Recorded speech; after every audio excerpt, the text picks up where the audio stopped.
Бардык өзгөрүүлөр шайлоого 1 жыл калганга чейин бекитилип, кийин оюн эрежелери өзгөрбөш керек.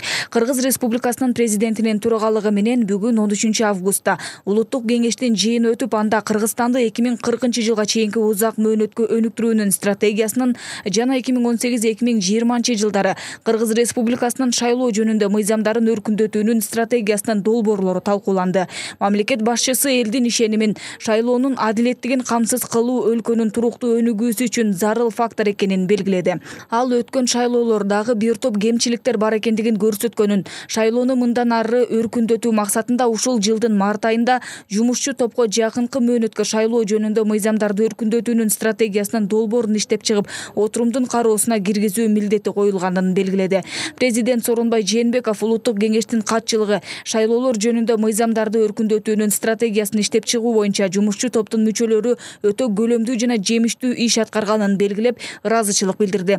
Депутаттарга кайрылып, Сооронбай Жээнбеков алдыдагы шайлоолордо эрежелердин туруктуулугун камсыз кылуу абдан маанилүү экендигин белгиледи. Бардык өзгөрүүлөр шайлоого 1 жыл калганга чейин такталып, кийин оюн эрежелери өзгөрбөш керек.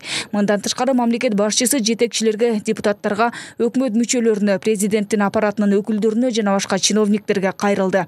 Баарыбыздын максат тилегибиз бир: мамлекетти өнүктүрүү, элдин жашоо турмушун жакшыртуу. Сүйлөгөн сөз менен кылган иш бир болуш керек. Бирок көпчүлүк учурда атка минерлердин сүйлөгөн сөзү менен кылган иштери шайкеш келбей жатат. Биз чиновниктер өзүбүздөн тазалыкты талап кылып, аракет кылсак тез өнүгөбүз. Мамлекетибиз өнүгө турган бардык шарттар бар. Стратегияга көп маанилүү нерселер кирди. Стратегиянын пункттарынын үстүнөн биригип, бардык бийлик бутактар жана катмарлар иштеш керек. Ошондо ал ишке ашат, деп белгиледи Сооронбай Жээнбеков. Ал бардык мамлекеттик органдарды, бюрократияны кыскартууга чакырды жана ички бюрократия, чиновниктердин кабыл алган туура эмес чечимдери жана жоопкерчиликтен качканы өлкөнү өнүктүрбөй жатканын белгиледи. Ал ошондой эле өкмөттүн өлкөнүн облустарындагы ыйгарым укуктуу өкүлдөрүн элге, райондук жана айылдык маанидеги жетекчилерге стратегиянын ар бир пунктун жеткирип, андагы милдеттерди аткарып, өз өнүгүү программасын иштеп чыгууга чакырды.